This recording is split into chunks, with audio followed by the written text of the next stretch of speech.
Olá, pessoal. Então, sejam todos bem-vindos a mais uma aula sobre gestão de processos e comunicação interna. Hoje, os estudos irão centrar, nos conhecimentos acerca das etapas dos conflitos. Então, um conflito, ele começa quando uma parte, de um modo intencional ou não, invade ou afeta negativamente algum aspecto psicológico, físico ou territorial da outra parte. O dano pode ser real, ou seja, objetivamente comprovável, ou pode ser somente recebido pela parte afetada, como um dano subjetivo.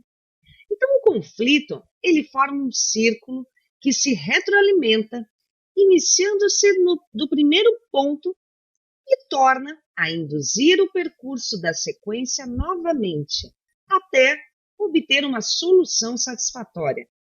A compreensão e explicação científica de um conflito não se consegue nos limitarmos na constatação de sua existência real ou ainda analisar as últimas fases do desenvolvimento do mesmo. Se fizermos isso, corremos o risco de tomar como original o secundário e como causa o que são os efeitos. Então, vamos conhecer todas essas etapas, que ocorrem dentro, de um conflito. Então, nesta fase, temos ali, bem acima, no vídeo, a primeira etapa, como a pré-conflitual, ou ainda chamada fatores antecedentes, Nessa fase, torna-se necessário fazer uma análise dos fatores antecedentes, ou seja, de caráter individual, grupal e social. Então, entre esses recursos aí limitados do próprio indivíduo, podemos configurar a predisposição condutuais, que atuam como tendências de conduta, dando lugar a uma hierarquização de respostas para o desenvolvimento das situações conflitivas. Esta é dada pelos motivos, habilidades, conhecimentos, enfim, necessidades afiliativas, Então, essas predisposições, elas facilitam ou também dificultam as experiências frustrantes vividas por uma pessoa quando suas ações são interferidas pelas ações do outro no momento em que se está preparado para agir. Podemos dizer ainda da relação indivíduo-indivíduo, Ou seja, o indivíduo não está completamente isolado do seu meio social. Não pode iniciar a sua tarefa nem seu autodesenvolvimento de um modo absolutamente independente, Então, ele deve manter relação com outras pessoas. É precisamente essa relação que faz com que se produzam importantes e frequentes frustrações pessoais, Então, vamos pegar um exemplo como o chefe que impõe, por exemplo, uma ordem, que o subordinado, de certa forma, não aceita. Então, o subordinado ele não cumpre uma ordem que o chefe indicou, ou o colega, então, envia ali uma tarefa mal realizada. Podemos ainda falar sobre a relação indivíduo-grupo, ou seja, todo indivíduo é parte de diversos grupos nos quais ele participa mais ou menos intensamente, porém de um modo efetivo. Então, um desses grupos é o trabalhista, onde vários sujeitos estão vivendo aí situações similares, o mesmo trabalho, o mesmo supervisor, enfim, criando um meio propício à potencialização das experiências pessoais ou pelo menos a homogeneização da experiência grupal. Temos ainda a relação grupo-grupo, ou seja, para compreender essa relação é necessário fazer uma referência à teoria da identidade, da comparação social que estabelece, que quando o indivíduo, por exemplo, mantém uma identificação subjetiva com um grupo que não lhe permite a melhor identidade social positiva, então começa a perceber o grupo dominante como um grupo relevante, de comparação. Então, temos ainda os fatores sociais, que se refere a grandes diferenças entre diversos países, com suas mudanças sociais, culturais, enfim, políticas. Na segunda fase, já encontramos, então, a fase conflitual ou de conflito latente, onde temos a identificação das partes, ou seja, indivíduos ou grupos com respeito, às quais a pessoa mantém uma relação de conflito, né? Então, uma parte pode ser um colega da cadeia de montagem, ou um supervisor, ou de um departamento de administração ou direção, enfim. Temos ainda a identificação dos objetos, né, que está relacionado aos denominados pontos de aplicação, ou seja, são os objetos motivo da relação conflituosa, né? Então, em linhas muito gerais, esses objetos, eles podem fazer referência a condições psicológicas e sociais próprias dos participantes, né? As gestões econômicas, gestão de capital, enfim. E temos ainda, por último, nessa fase, a identificação do campo de tensão de cada participante, né? Que é o conjunto das partes com as quais um determinado participante mantém relações de conflito.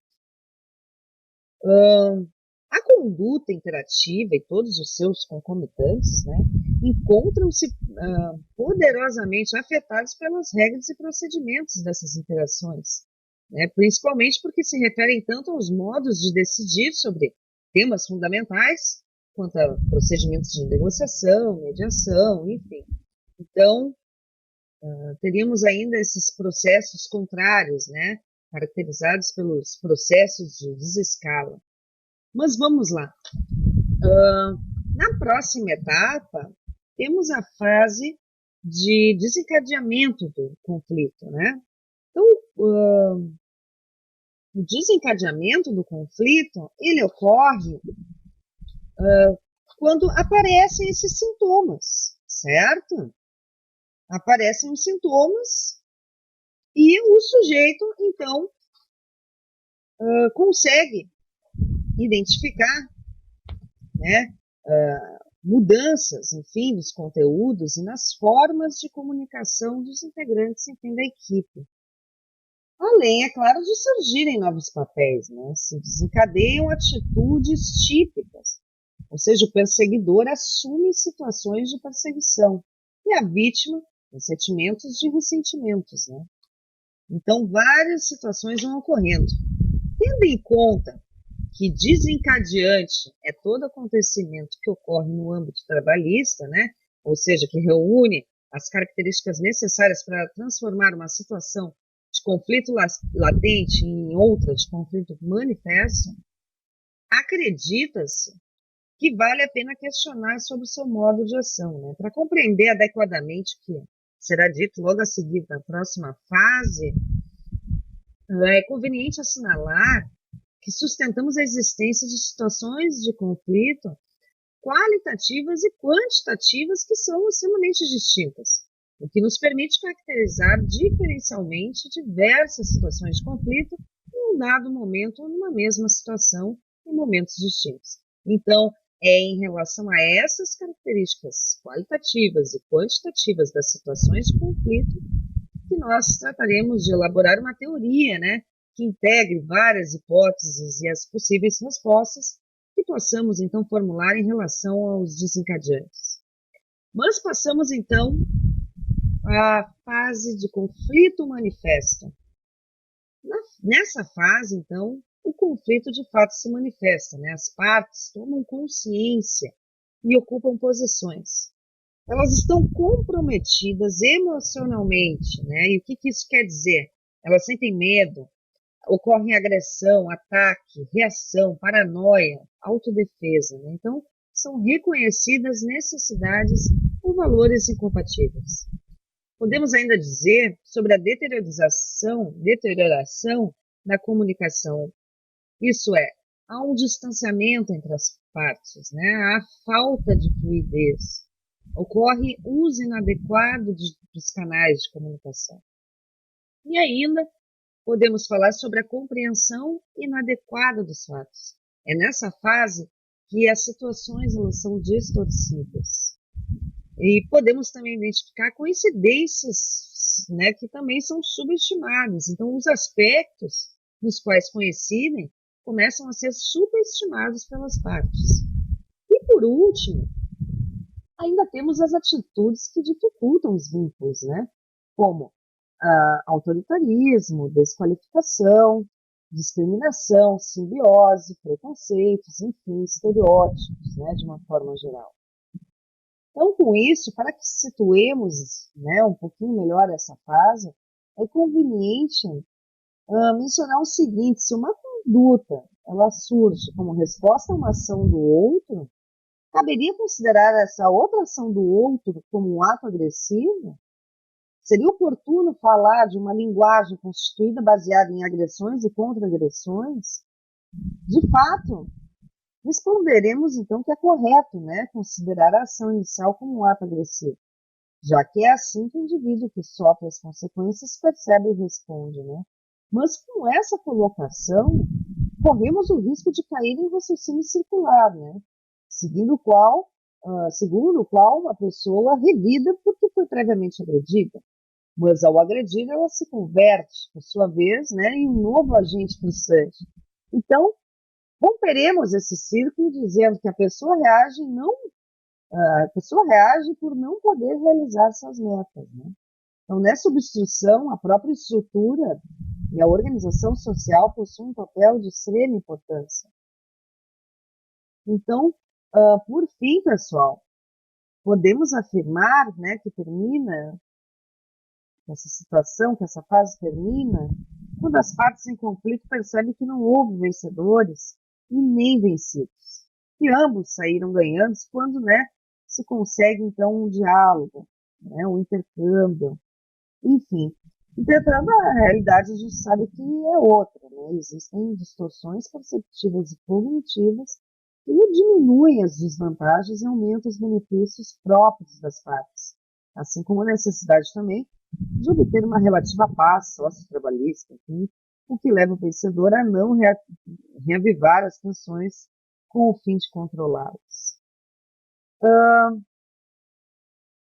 Poderíamos dizer, pessoal, ainda sobre a fase de resolução do conflito, né?